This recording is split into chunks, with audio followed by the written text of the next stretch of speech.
突然间不知道吃了在午餐的时候吃了哪些东西，咽头痒痒的。这样，我现在咽头很痒很痒，不知不觉的要咳出来了。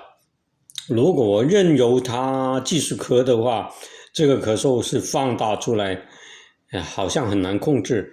我就马上运行我这个震动能量啊，气流声音的震动用意念投射到咽头痒痒的地方，要调整这个招式。其他招式，这样还没那么好，就是这个冲击的招式最好。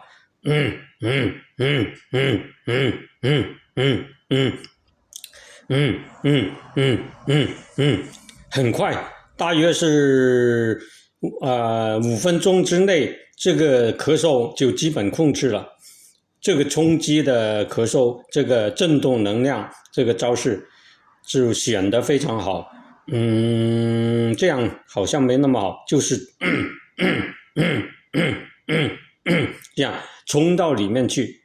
这样的话，那个点上很痒很痒的拼命想咳嗽的地方就慢慢的缓解下来了，就消除了这个刚刚出现的猛烈的咳嗽。